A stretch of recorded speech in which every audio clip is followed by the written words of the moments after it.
Ya estamos en contacto con un abogado joven, luchador él, Jonathan Valdivieso. Jonathan, ¿cómo te va? Buenos días. Buen día, Mario. Gracias por la invitación. ¿Cómo estás? Bueno, no, gracias a vos que has aceptado la invitación. Básicamente te voy a preguntar por el colectivo, por el Ingreso Ciudadano Universal que vos presidís y que realmente lleva adelante junto con Raúl Klicksberg y otra gente una acción muy interesante en favor de un ingreso ciudadano universal. ¿Por qué no nos contás un poquitito cómo están marchando?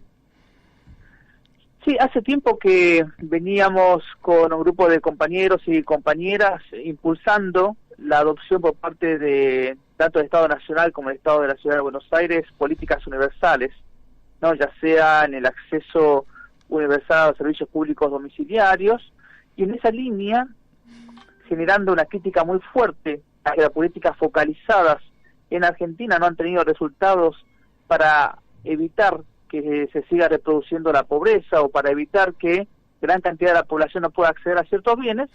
Impulsamos una propuesta que es una propuesta que se viene discutiendo, deliberando hace muchísimas décadas en todo el mundo, que es la propuesta por un ingreso ciudadano universal, que es concebir no una política social, sino un sistema integrado de prestaciones por parte del Estado que tenga como centralidad la redistribución de la riqueza que genera una ciudad.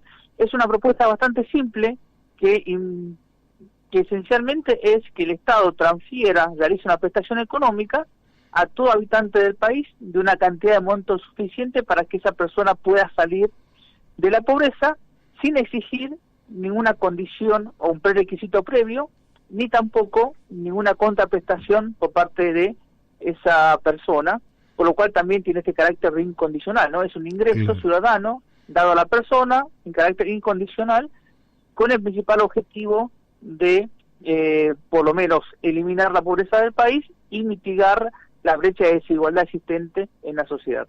Alguien te podría decir, bueno, pero entonces ese dinero lo va a dar el Estado, va a salir de los impuestos, el que trabaja y paga impuestos va a mantener al que no trabaja.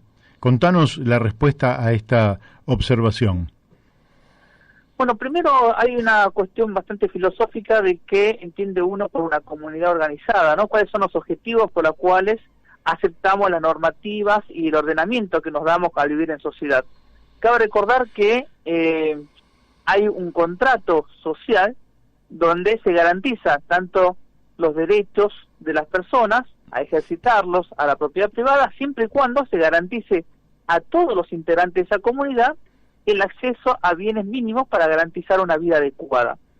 Por lo tanto, la propia comunidad tiene que buscar la mejor forma de organización interna para garantizar a todos los integrantes el acceso a estos bienes, que es el prerequisito para lograr una libertad y principalmente la libertad política.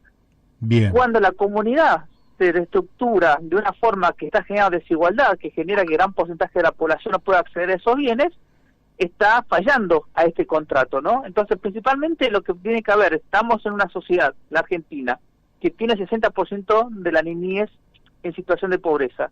El 40% como mínimo de la población total en situación de pobreza está fallando y tiene que reestructurarse. En esa reestructuración, nosotros lo que proponemos es que tiene que principalmente redistribuir la riqueza que genera una sociedad. Por supuesto que en este contexto donde hay gran cantidad de informalidad en el trabajo, hay gran cantidad de personas que no pueden acceder a un empleo ni formal ni informal, en principio sí, va a haber un sector de la población que va a tener que dar cierta riqueza que genera o que capta al resto de la población hasta que se realice o se modifiquen las reglas de juego de la sociedad para que la distribución de la riqueza no sea posteriori, como se viene dando ahora, sino sea en forma previa. Uh-huh. ¿Y qué beneficios sociales acarrearía? Yo creo que todos los oyentes deben imaginar que empezar el mes con un ingreso garantizado, que a un padre de familia, a una madre de familia le permita pensar que sus hijos tienen el alimento garantizado, la ropita, los útiles escolares, que eso ya lo tendrían garantizado. Yo pienso que ellos ya desde lo emotivo nomás dicen qué bueno sería eso, ¿no? Y además de eso, ¿qué ves vos que puede repercutir favorablemente sobre la sociedad un ingreso ciudadano universal, un ingreso básico universal o renta ciudadana o como se le quiera llamar? Sí, obviamente, ¿no? Cualquier familia que tenga asegurados los ingresos, para lo menos para acceso a los bienes mínimos sustanciales, genera una serie de ventajas con relación al estado de bienestar, acceso a la educación, alimentos, ¿no? Pero además, a nivel colectivo de sociedad, lo que va a generar es liberar una gran fuerza que se encuentra actualmente desperdiciada, ¿no? Fuerza productiva y fuerza creativa. Una población que tiene que estar con el estrés de vivir día a día, no puede educarse correctamente, no puede pensar y no puede autorrealizarse en los trabajos o quehaceres que le gustaría con mayor vocación y pasión realizar. Actualmente tenemos un gran porcentaje de la población que por falta de recursos y falta de empleo no se encuentra realizando haceres ni trabajos, ni produciendo para la sociedad. Y esa falta de producción, esa cantidad de personas que no están utilizando el tiempo físico y el tiempo mental, no es una cuestión de responsabilidad de la familia individual, sino es una cuestión de que la sociedad lo está impulsando y no está viendo cómo utilizar estos recursos. Por tanto, el ingreso ciudadano universal no solamente va a traer un bienestar para las familias, ¿no? Con todo lo que tiene que ver con la salud, la alimentación, la cuestión de la salud mental, sino también un bienestar y una gran ventaja para la sociedad en relación a la que se van a incrementar la producción y la creatividad. Muy bien, efectivamente. Ahora voy a sacarte de este tema y voy a ir a otra cuestión que vos también has trabajado bastante, creo que desde el Observatorio del Derecho a la Ciudad, y que tiene que ver con el manejo de la tierra en la ciudad de Buenos Aires. La ciudad y la Argentina en gran medida parecen estar diseñadas por el negocio inmobiliario. ¿Cómo ves el manejo de las tierras públicas en torno al negocio inmobiliario? Bueno, en la ciudad de Buenos Aires, en los últimos 13 años, hemos visto que las tierras públicas han sido un botín de apropiación por parte del sector privado, y esta apropiación privada de lo público ha sido impulsado netamente por el gobierno que hemos tenido en 13 años, y en su momento cuando ha coincidido el grupo gobernante tanto a nivel nacional como en la ciudad de Buenos Aires. En los 13 años se ha descapitalizado el Banco de Inmuebles de la ciudad, se ha vaciado y se ha privatizado aproximadamente más de 500 hectáreas, 500 manzanas de tierra pública, y no se ha privatizado con la excusa de generar, equipamientos privados o para servicios públicos privatizados, no.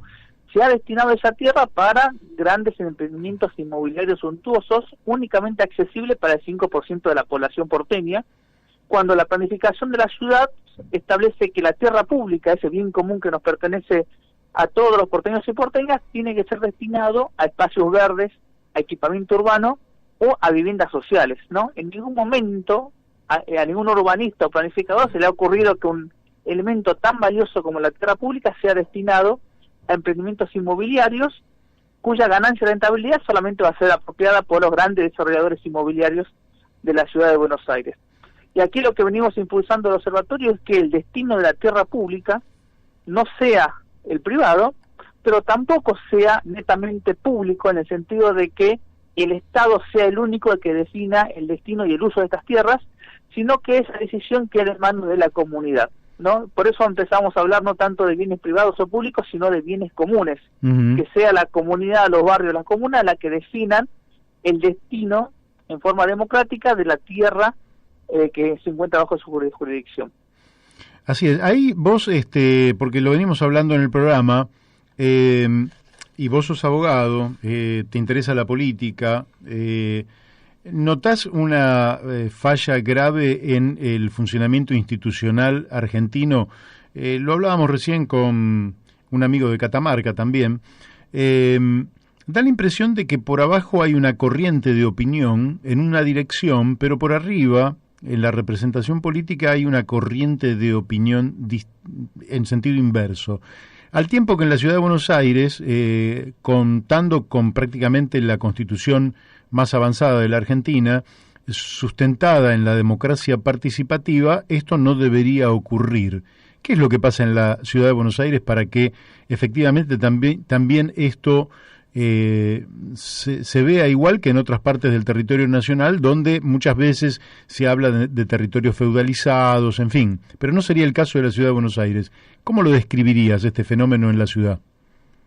Bueno, eso es curioso, ¿no? Porque generalmente se acusa a la institucionalidad de las provincias de ser, de que la democracia representativa nunca llegó y terminan siendo una especie de feudos, ¿no? Sí. Bueno, la Ciudad de Buenos Aires, donde se quiso incluso avanzar un tanto más de la democracia representativa e ir hacia una democracia participativa, tampoco se ha logrado salir de los esquemas presidencialista o cuasi monárquico, ¿no? Actualmente el jefe de gobierno, Rodríguez Larreta, tiene control sobre la legislatura, control sobre el poder judicial, e incluso en la pandemia la delegación que hizo la legislatura en el jefe de gobierno es una delegación que yo jamás la he visto en la historia democrática de la ciudad, donde se autoriza al jefe de gobierno incluso hasta suspender leyes, ¿no? Ya ni siquiera la suspensión de leyes es una facultad de la legislatura o que se le haya entregado la delegación de modificar el presupuesto.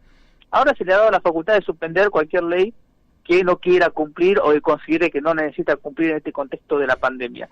Pero ahí ha fracasado históricamente cómo se han instituido las democracias en nuestro país, donde lamentablemente con artilugios o por cuestiones de cómo está estructurado el sistema de parlamentario y electoral, se termina acumulando siempre el poder en el poder ejecutivo, lo cual en la Argentina no estamos viviendo tampoco plenamente lo que es una democracia representativa, ¿no? El poder no está ni siquiera en los representantes del pueblo, sino en el ejecutivo, y sí, nosotros estamos propugnando de que incluso deberíamos avanzar hacia una democracia participativa donde la soberanía de la ciudadanía, la soberanía popular, no sea únicamente votar cada 2 años, sino que esté presente en cada una de las decisiones importantes que tiene a este nivel la Ciudad de Buenos Aires, porque consideramos en primer parte que el poder económico ya ha logrado adueñar del poder político y por lo tanto hace falta desconcentrar o sacar el poder